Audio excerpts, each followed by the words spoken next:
다 함께 기도하심으로 5월 13일 수요일 매일 예배 하나님께 올려드리겠습니다. 기도합니다. 고마우신 하나님 감사합니다. 오늘도 우리를 예배의 자리로 불러주시고 매일 예배로 예배하는 우리 성도님들 각자의 삶의 자리에서 주님의 말씀 앞에 정직히 서게 하시고 마음에 있는 무거운 짐을 주님께 내려놓게 하나님 은혜 베풀어 주시옵소서. 우리가 주님께 드리는 예배가 우리의 영혼을 회복시키는 은혜의 통로가 되기를 간절히 소원합니다. 성령 하나님, 오늘 묵상한 말씀을 통하여 우리가 무엇을 내려놓고 무엇을 붙들어야 하는지 분명히 깨닫게 해주시고 우리 안에 모든 불신들이 말씀을 통하여 다시금 굳건한 믿음으로 바뀌게 역사하여 주시옵소서. 하나님, 오늘도 우리가 교회를 사랑하게 하시고 주님의 몸된 공동체를 위해서 기도하게 하시며 흩어져 예배드리는 가운데서도 한 믿음 안에서 우리가 서로를 품고 기도하며 나아갈 수 있도록 하나님 복 내려 주시옵소서. 모든 예배를 주님께 올려드리고 감사하며 예수님의 이름으로 기도하옵나이다. 아멘. 찬송가 497장 함께 하시겠습니다.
오늘 함께 볼 말씀은 고린도전서 2장입니다. 1절부터 9절까지의 말씀 함께 한 절씩 말씀을 읽도록 하겠습니다. 같이 봅니다.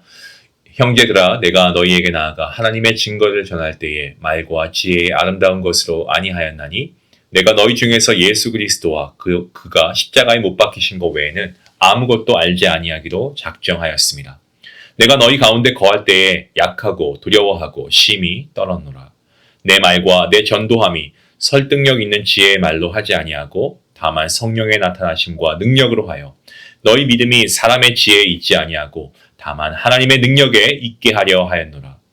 그러나 우리가 온전한 자들 중에서는 지혜를 말하노니 이는 이 세상의 지혜가 아니요 또 이 세상에 없어질 통치자들의 지혜도 아니요 오직 은밀한 가운데 있는 하나님의 지혜를 말하는 것으로서 곧 감추어졌던 것인데 하나님이 우리의 영광을 위하여 만세 전에 미리 정하신 것이다. 이 지혜는 이 세대의 통치자들이 한 사람도 알지 못하였나니 만일 알았더라면 영광의 주를 십자가에 못 박지 아니하였으리라. 기록된 바 하나님이 자기를 사랑하는 자들을 위하여 예비하신 모든 것은 눈으로 보지 못하고 귀로 듣지 못하고 사람의 마음으로 생각하지도 못하였다 함과 같으니라. 아멘. 고린도 교회는 세례로 인하여서 이 파벌과 여러 문제를 통해 굉장히 분열되고 큰 갈등 가운데 있었습니다. 이러한 어려운 상황 가운데서 사도 바울은 그들에게 자신의 사역 방식을 다시금 상기시켜줌으로써 무엇이 진짜 신앙의 중심인가를 깨닫게 하려고 애쓰고 있습니다. 바울은 자신이 얼마나 연약한 존재였는지 그리고 오직 성령 하나님의 능력에 의지하여 사역하고 있다는 사실을 먼저 고백하고 그들의 시선을 사람에게서 하나님께로 돌리고 있습니다. 바울은 뭐라고 이야기합니까? 내가 너희에게 나아가서 하나님의 증거를 전할 때에 말과 지혜의 아름다운 것으로 아니하였다라고 합니다. 당시에 바울은 헬라 철학의 중심지였던 아덴이라고 하는 곳에서 철학적이고 논리적인 방식으로 복음을 전하려고 시도했습니다. 하지만 많은 사람들에게 조롱을 받는 그러한 경험을 하게 됩니다. 이 경험 이후에 바울은 복음을 전하는 데 있어서 인간적인 지혜나 화려한 언변술 이런 것에 의존하지 않기로 결심합니다. 그리고 오직 주 예수 그리스도와 주님의 십자가만을 전하기로 마음먹었습니다. 하지만 마음먹긴 했는데 그 결단이 결코 쉬운 것은 아니었습니다. 바울은 고린도에 도착했을 때 약하고 두려워하고 심히 떨었다라고 고백하고 있습니다. 복음을 단순하게 전할 때 사람들이 받아들이지도 않을 수 있다라는 그런 걱정이 그에게 있었다라는 거죠. 하지만 그러한 염려와 두려움이 있는 가운데서도 바울은 자신의 능력이나 설득력 있는 말로 호소하는 것이 아니라 성령 하나님의 나타나심과 하나님의 능력을 의지함으로 복음을 선포합니다. 바울이 이렇게 한 이유가 있습니다. 그것은 성도들의 믿음이 사람의 지혜에 근거하지 않고 오직 하나님의 능력 위에 세워지기를 그가 원했기 때문에 그렇습니다. 믿음은 인간의 논리, 지혜, 어떤 그런 걸 가지고 설명하는 것으로 생겨나는 것이 믿음이 아닙니다. 하나님의 능력이 임할 때 성령 하나님께서 역사하실 때 비로소 사람의 마음이 열리고 믿음이 생겨납니다. 믿음도 하나님이 주시는 거죠. 우리의 신앙이 그렇습니다. 우리는 때로 더 잘 설명하고 더 설득력 있게 말하고 누군가가 믿을 것이라고 생각하는데 그렇게 하면 결국 믿음은요. 그 믿음을 일으키시는 분은 그 말씀, 들은 말씀을 통해서 역사하시는 분은 우리 하나님이십니다. 언젠가 한 선교사님의 간증을 들은 적이 있습니다. 일본에서 사역하셨던 선교사님인데 제가 그때 전도사 시절이었습니다. 그분의 간증이 이러했습니다. 일본에서 사역하셨을 때 길거리에서 전도지를 나누어 주셨는데 그때는 이 작은 전도지가 누군가의 마음을 움직일 수 있을까 하는 그런 사실 의심이 있었다라고 말씀하시더라고요. 근데 시간이 지난 후 한 일본인 성도가 본인이 알고 있는 그 교회에 참석했는데 간증을 한 거예요. 그 성도가. 근데 뭐라고 하냐면 삶의 어려움 속에서 절망하고 있었는데 우연히 받은 전도지 한 장이 저를 이곳에 이끌었다. 그 문구는 하나님은 당신을 사랑하십니다라는 문구였다라는 그 간증을 했다는 거예요. 그러니까 이 선교사님이 무심코 나눠줬던 이 전도지가 한 영혼을 구원하는 하나님의 말씀의 능력으로 열매 맺게 된 거죠. 하나님은 당신을 사랑하십니다. 이 문구를 보고 마음이 움직여서 교회를 찾고 복음을 듣고 예수님을 믿게 된 겁니다. 그 간증을 듣고 나서 이 선교사님이 내가 의심한 것이 너무 부끄럽다. 하나님께 회개했다라고 해요. 하나님은 우리의 부족한 말과 작은 그런 수고를 통해서도 충분히 일하시는 분이시다. 하나님의 능력은 우리의 능력을 넘어섭니다, 여러분. 우리의 사용하실 분이지 하나님의 능력은 우리의 능력을 초월합니다. 믿음을 만드는 것은 우리의 능력이 아니고 하나님의 능력입니다. 때문에 우리가 이 하나님의 능력을 의지해야 하는 것입니다. 이어서 바울은 참된 믿음을 위해서 필요한 것이 세상의 지혜가 아니고 하나님의 지혜라고 합니다. 세상의 지혜는 아무리 뛰어나 보여도 결국 사라질 것에 불과합니다. 인간 중심적인 지혜는 결국에 분열과 갈등을 야기시킵니다. 고린도 교회 문제도 바로 여기에 있지 않습니까? 성도들이 하나님의 지혜가 아니고 세상의 기준 가지고 신앙을 이해하려고 하니까 서로 비교하고 정죄하고 다투게 된 겁니다. 반면 하나님의 지혜는 은밀한 가운데 성령 하나님을 통해서만 깨닫게 됩니다. 성령 하나님께서는 모든 것을 통달하십니다. 하나님의 깊은 뜻까지도 깨닫게 하시는 분이 성령 하나님이십니다. 때문에 우리는 세상의 지혜를 의지하는 사람이 아니고 성령 하나님의 인도하심을 따라 살아가는 사람이 되어야 합니다. 우리가 신앙이 단순히 지식이나 이해 여기서 끝나는 게 아니고 성령 하나님의 역사하심 가운데 살아 움직이는 믿음이 되어야 할 줄로 믿습니다. 바울이 전하려고 하는 메시지는 너무나 분명합니다. 교회의 중심은 사람이 아니고 하나님이시고 신앙의 기초는 인간의 지혜가 아니고 성령 하나님의 능력 위에 세워져야 한다라는 겁니다. 사랑하는 성도 여러분, 우리가 아무리 뛰어난 생각과 논리가 있다고 해도 하나님의 능력을 넘어설 수 없습니다. 그 발꿈치도 우리는 붙잡을 수 없습니다.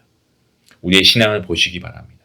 세상의 기준과 사람의 생각, 이것을 가지고 신앙을 판단하고 있지는 않습니까? 우리의 믿음이 환경에 따라 흔들리고 있지는 않습니까? 여러분, 오늘 말씀을 통해서 하나님의 말씀의 능력 위에 굳건히 서실 수 있기 원합니다.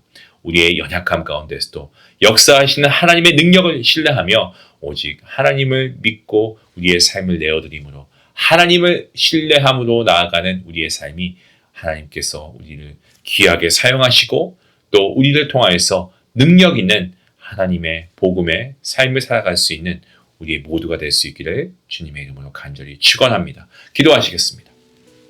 하나님 감사합니다. 우리의 믿음이 사람의 지혜나 말의 능력이 아니고 오직 하나님의 능력 위에 세워짐을 믿습니다. 우리의 연약함을 인정하게 하시고 설득력 있는 방법과 우리의 지혜와 지식을 사용하려고 애쓰기보다 성령 하나님의 역사하심을 먼저 의지하게 허락하여 주시옵소서. 작은 말 한마디, 작은 섬김 하나도 주님께서 붙드시면 생명의 통로가 될 수 있음을 믿게 하시고 오늘도 우리의 삶을 통하여서 주 예수 그리스도의 십자가가 나타나게 허락하여 주시옵소서. 이 모든 말씀 예수님의 이름으로 기도하옵나이다. 아멘. 하루를 우리가 시작하고 또 우리가 붙들 때 잠깐 짧게라도 우리가 이렇게 하루를 시작하면 어떨까요? 성령 하나님 오늘 내 생각과 말과 행동을 붙드시고 주님의 능력으로 살게 하여 주시옵소서. 우리가 이 기도의 제목을 우리가 하고 간다면 하나님께서 우리에게 능력을 주실 줄 믿습니다. 우리 말씀 생각하시면서 함께 기도하며 나아가겠습니다.